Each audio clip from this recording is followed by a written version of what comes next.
Hello बच्चों, कैसे हो आप लोग। उम्मीद है बहुत अच्छे होंगे और बहुत मन लगा के अपनी पढ़ाई कर रहे होंगे। तो आज हम लोग बिहार बोर्ड की क्लास 3 हिंदी के चैप्टर 17 को पढ़ेंगे। इससे पहले हम लोग चैप्टर 16 तक कंप्लीट कर चुके हैं। तो चैप्टर 17 है बैलगाड़ी का दाम। बहुत ही इंटरेस्टिंग स्टोरी है, बहुत मज़ा आएगा। तो ध्यान से पूरी क्लास को करिए, वीडियो को अच्छे से देखिए, बहुत मज़ा आएगा। एक गांव में भोला राम नामक किसान रहता था। जैसा उसका नाम वैसा उसका स्वभाव था। भोला राम बहुत भोला था। भोला का मतलब तो समझते हैं ना, सीधा साधा इंसान। तो वही उसका नाम भी था, भोला राम। वो किसान था और जैसा उसका नाम था भोला राम, उसी तरह का वो भोला भी था। एक दिन भोला राम जो है अपनी बैलगाड़ी बैलगाड़ी देखे हुए हो ना, जिसको लकड़ी की एक गाड़ी होती है और उसको दो बैल आगे से खींचते रहते हैं, तो उसमें भूसा लाद कर मंडी में बेचने जा रहा था। रास्ते में उसे एक व्यापारी मिला जिसका नाम धनी राम था। अब भोला राम बैलगाड़ी में भूसा को लाद लेता है और उसको बेचने के लिए जा रहा था। तो रास्ते में उसको एक व्यापारी मिल जाता है। व्यापारी उसको बोलते हैं जो खरीद बिक्री करता है। तो इसको भूसा बेचना ही था। तो उसका जो व्यापारी था उसका नाम था धनी राम। धनी राम जो है वो पूछता है, एक गाड़ी का क्या दाम है। धनी राम ने पूछा। 7 रुपये। भोला राम ने भोलेपन से भूसे का दाम बताया। तो वो जो व्यापारी था वो भूसा का दाम पूछता है और भोला राम उसको बताता है कि एक गाड़ी का दाम जो है वो 7 रुपये है। बहुत ज़्यादा है, यह कहकर धनीराम चल दिया। अब 7 रुपया जो है भूसे का दाम, सो धनीराम को बहुत ज़्यादा लगता है और वह यह बोलकर कि बहुत ज़्यादा दाम है, वह चला जाता है वहाँ से। फिर सौदा पटा नहीं, यह सोचकर भोलाराम मंडी की ओर चल पड़ा। वो थोड़ी ही दूर आगे गया था कि धनीराम ने आवाज़ दी, दाम ज़्यादा है पर कोई बात नहीं, चलो खरीद लेते हैं, गाड़ी लेकर हमारे साथ चलो। अब भोलाराम को लगता है कि इसको धनीराम के बारे में कि इसको सौदा पसंद नहीं आया, मतलब पटा नहीं, मतलब जो हम दाम बताए हैं वो दाम उसको पसंद नहीं आया। तो यह सोचता है कि चलो अब आगे हम लोग मंडी की तरफ चलते हैं, मंडी में ही बेच लेंगे भूसा को। तो वो थोड़ा ही आगे बढ़ता है ना कि पीछे से धनीराम का आवाज़ उसको आता है। धनीराम बोलता है कि चलो दाम ज़्यादा है लेकिन कोई बात नहीं है, हम खरीद लेते हैं, गाड़ी लेकर हमारे साथ चलो। और वह बोलता है कि हमारे साथ तुम अपना गाड़ी जो है जिस पे भूसा लदा हुआ था बैलगाड़ी, उस बैलगाड़ी को लेकर हमारे साथ चलो। भोला राम गाड़ी लेकर धनीराम के साथ उसके घर पहुंचा। भूसे को एक कोने में पलटकर उसने बैलों को हाँका, तभी धनीराम गाड़ी के सामने खड़ा हो गया। अब भोला राम जो है वह बैलगाड़ी लेकर धनीराम के घर जाता है और जैसा कि बात हुआ था 7 रुपये में, तो भूसे को एक कोने में पलट देता है। बैलगाड़ी से भूसे को पलट देता है और बैल को हाँकता है, मतलब घुमाता है जिधर उसका घर था उधर आने के लिए। तभी धनीराम गाड़ी के सामने खड़ा हो गया। वो जो व्यापारी था जो भूसा खरीदा था उसका नाम है धनीराम। तो वह क्या करता है, गाड़ी के सामने आकर खड़ा हो जाता है और बोलता है, रुको भाई, गाड़ी कहाँ ले चले, मैंने गाड़ी भी खरीदी है। वह बोला, आपने तो केवल भूसा खरीदा है, 7 रुपये में गाड़ी और बैल थोड़ी ही मिलेंगे। हंसते हुए भोलाराम बोला। अब भोलाराम बहुत ज़्यादा सीधा साधा था, बहुत भोला था। और उसको ये धनीराम क्या कहता है कि तुम गाड़ी क्यों लेकर आगे बढ़ रहे हो, मैंने गाड़ी भी खरीदा है। तो उसको उसको लगता है ना कि धनीराम मजाक कर रहा है। तो वो बोलता है कि 7 रुपये में आपको गाड़ी और बैल थोड़ी मिलेंगे, आपने तो बस भूसा खरीदा है। बेचारा हंसते हुए भोलाराम बोलता है। अब धनीराम उसको बोलता है, क्यों नहीं। धनीराम ने डांटा, हमने एक गाड़ी का दाम पूछा, तुमने 7 रुपये बताए, मैंने तुम्हें पूरे 7 रुपये दे दिए, वह तो केवल भूसे का दाम था। अब वो यह क्या बोलता है धनीराम कि मैंने तो तुमसे गाड़ी का दाम पूछा था, एक गाड़ी का दाम पूछा था, तो तुमने 7 रुपये बताया और हमने 7 रुपये तुम्हें दे भी दिए, वह तो केवल भूसे का दाम था। मैं कुछ नहीं जानता, अब खड़े क्यों हूँ, जाओ यहाँ से, मेरा वक्त बर्बाद मत करो। धनीराम डपट कर बोला। भोलाराम के होश उड़ गए। वह गिड़गिड़ाता रहा पर धनीराम ने उसकी एक न सुनी। भोलाराम बेचारा भोलेपन में मारा गया। घर पहुंचकर उसने अपने बेटे को पूरी कहानी सुनाई। अब ये जो धनीराम था इसको डांटने लग जाता है। भोलाराम को ज़ोर ज़ोर से चिल्ला के डांटने लग जाता है कि मेरा टाइम नहीं ख़राब करो, मेरा वक्त बर्बाद नहीं करो। अब भोलाराम का डर से हालत ख़राब, उसका होश उड़ जाता है। मतलब कि वो ठगा गया, इसलिए वो बहुत गिड़गिड़ाता है धनीराम के सामने। लेकिन धनीराम बहुत बदमाश था, वह एक भी नहीं सुनता है। बेचारा भोलाराम अपने भोलेपन के कारण जो है वो मारा गया। सीधा होने की वजह से ही ना ऐसा हुआ, नहीं तो अगर वो भोला नहीं रहता तो ऐसा हो ही नहीं सकता था। बेचारा घर पहुंचता है और घर पहुंचकर अपने बेटे को पूरी स्टोरी जो है, जो धनीराम और भोलाराम के बीच हुआ था, वह अपने बेटे को सारी कहानी जो है वो सुनाता है। ये अभी कोई बात हुई, मैं उसे ऐसा मजा चखाऊंगा कि याद रखेगा। आखिर मेरा नाम भी चतुरसेन है, बेटे ने कहा। अब भोलाराम के बेटे का नाम क्या है? चतुरसेन। वह कहता है कि अभी कोई बात हुई, मैं उसको मजा चखा दूंगा। आखिर मेरा नाम भी चतुरसेन है। चतुरसेन पड़ोसी की बैलगाड़ी मांग लाया, उसमें भूसा लाकर वो मंडी ले चला।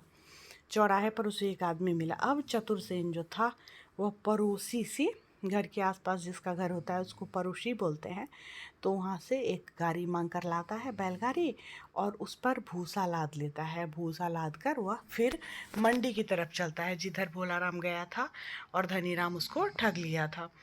चौराहे पर उसको एक आदमी मिलता है। बहुत बढ़िया भूसा लिए जा रहे हो, एक गाड़ी का क्या दाम है?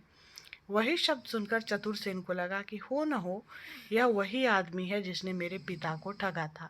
अब सेम आवाज़, मतलब एक गाड़ी का क्या दाम है, ये जब सुनता है ना तो इसको लगता है कि चतुरसेन को कि हो न हो यह वही आदमी है, उसकी भाषा से उसको लगता है, जिसने मेरे पिता को ठगा था। फसल अच्छी हुई है इसलिए दाम कम है। अब आपसे मोल भाव क्या करना? आपका कोई छोटा बच्चा है? हाँ, एक बेटा है। पर क्यों? अब वो बोलता है चतुरसेन कि इस बार फसल बहुत अच्छी हुई है इसलिए भूसे का दाम जो है वो कम है। तो और बोलता है कि आपका कोई छोटा बेटा है, बच्चा है आपके घर में? तो बोलता है कि हाँ, एक छोटा बेटा मेरा है, वो धनीराम। सिक्के उसकी मुट्ठी में भर दे दीजिए, उसी से खुश हो जाऊंगा। तब वो बोलता है कि वो जो छोटा बच्चा है आपके घर में, उसकी मुट्ठी में आप सिक्के भर कर मुझे दे दीजिएगा, वही इस भूसे का मतलब दाम हो जाएगा, उसी से मैं खुश हो जाऊंगा। धनीराम को अपने कानों पर विश्वास नहीं हुआ। बस मुट्ठी भर सिक्के, वह भी छोटे बच्चे के हाथ से। मन ही मन वह गदगद होता चतुरसेन को अपने घर ले आया। अब उसको लगता है अरे इतना कम पैसा ही मांग रहा है, उसको लगता है, बहुत खुश हो जाता है और उसको अपने घर जो है लेकर चला आता है एकदम खुश होते हुए। अब सोचता है, एकदम गदगद था कि छोटा बच्चा के हाथ से सिक्का मांग रहा है, मतलब कि बहुत कम दामों में जो है मेरा वो हो गया, पट गया, भूसा मुझे मिल गया। मतलब वो तो चतुर, मतलब बहुत ज़्यादा वो चालाक था धनीराम। तो उसको लगता है कि चलो फिर से इसको भी, ये भी बहुत कम दामों में मिल रहा है, मतलब ये भी एक तरह से ठगा ही रहा है। ऐसा सोचकर वह एकदम अंदर से गदगद था। वह ले आता है अपने घर चतुरसेन को। बाहर बंधे बैलों को देखते ही चतुरसेन ने पहचान लिया कि उसके ही बैल है। पास ही उसकी बैलगाड़ी भी पड़ी है। उसे पक्का विश्वास हो गया कि यह वही धनीराम है जिसने उसके पिता को ठगा था।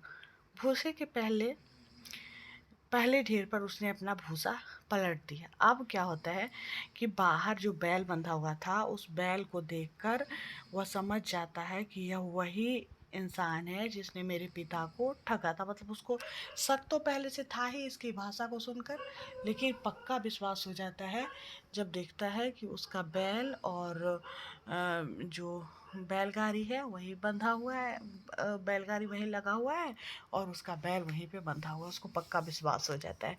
उसने भूसा का जो पहला ढेर था जो भोलाराम पलट के गया था, उसी ढेर पर अपना भूसा पलट देता है।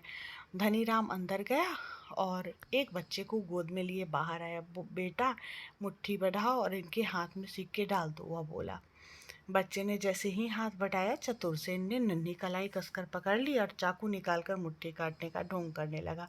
अब वह बच्चा को लेकर बहुत खुश होते हुए अपने बेटे को लेकर आता है और कहता है कि जो तुम्हारे मुट्ठी में पैसा है सो इनको दे दो। तो जैसे ही वो हाथ बढ़ाता है बच्चा कि ये चतुरसेन उसकी मुट्ठी को पकड़ लेता है और कसकर और चाकू निकालता है और ऐसा नाटक करता है जैसे उसके मुट्ठी को काटेगा वो। यह क्या, छोड़ो इसका हाथ, धनीराम चिल्लाया।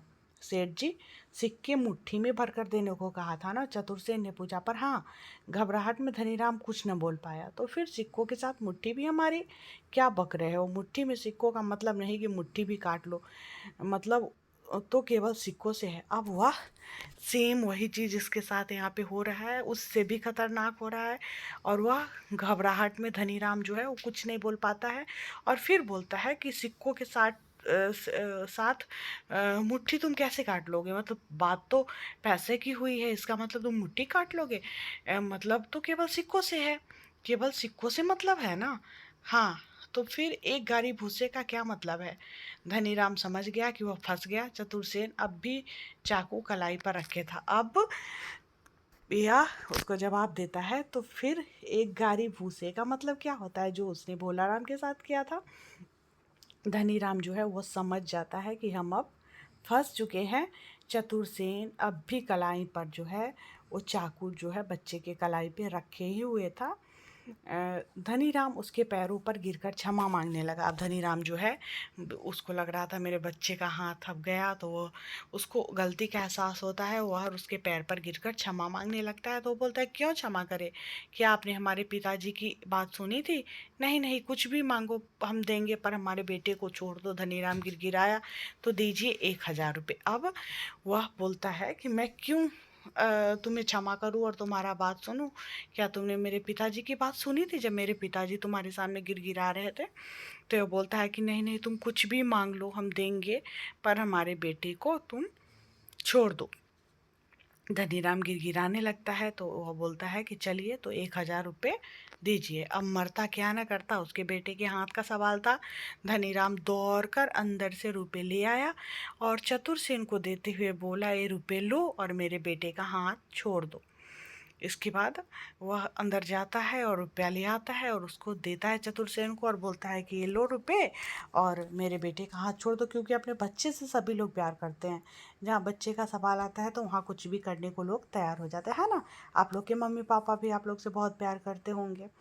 चतुरसेन ने हाथ छोड़ बच्चे का गाल थपथपाया और कहा, जाओ बेटा, अपने बापू से कहो अब किसी भी भोले किसान को ठगने की कोशिश ना करे। और चतुरसेन क्या करता है, उस हाथ को छोड़ देता है और बच्चे का गाल थपथपाता है प्यार से और उसको कहता है कि जाओ बेटा, जाकर अपने पिताजी से, अपने बापू से कहो कि कोई भी भोले इंसान को या भोले किसान को ठगने की कोशिश ना करे। इसके बाद दोनों बैलगाड़ियों को लेकर चतुरसेन अपने घर की ओर चल पड़ता है। तो एक बैलगाड़ी जो भोलाराम से ठग लिया था धनीराम, उस बैलगाड़ी को भी, और एक जो है पड़ोसी से लेकर आया था, दोनों बैलगाड़ी को लेकर चतुरसेन जो है अपने घर की ओर चल पड़ता है। तो एक कहानी की लेखिका है नीलिमा सिन्हा। बहुत मज़ा आया ना, बहुत अच्छी स्टोरी है। बहुत मज़ा आया, मुझे भी मज़ा आया और आप लोग को तो मज़ा आया ही होगा। तो कुछ शब्दार्थ हम लोग देख लेते हैं, कुछ शब्दों का अर्थ। जैसे एक शब्द आया था चौराहा। चौराहा उसको बोलते हैं जहाँ चार तरफ से रास्ता जो है वो निकलता है। कलाई, कलाई जानते हो ना, हाथ का वह भाग जहाँ से हथेली जो है हमारी जुड़ी होती है। और क्षमा का मतलब होता है माफ़ कर देना। बोलते हैं ना किसी को माफ़ कर दो, क्षमा कर दो, दोनों एक ही है। दोनों, क्षमा का अर्थ होता है माफ़ी। मंडी, मंडी हम लोग बोलते हैं थोक बाज़ार को, जहाँ पे कोई सामान थोक भाव में मिलता है, जिसको बोलते हैं ना होल सेल में मिलता है। थोक भाव में जहाँ पे चीज़ें मिलती है उसको बोलते हैं हम लोग मंडी। तो बताइएगा आप लोग ज़रूर कमेंट में आप लोगों को ये कहानी कैसा लगा। और मिलूँगी मैं फिर आप लोगों से नेक्स्ट क्लास में। बीच में गैप हो जा रहा है मेरे से क्योंकि मुझे टाइम नहीं मिल पाता है, इस वजह से मैं कंटिन्यू नहीं हूँ। लेकिन जब भी मुझे टाइम मिलता है मैं चैप्टर ज़रूर पढ़ाती हूँ।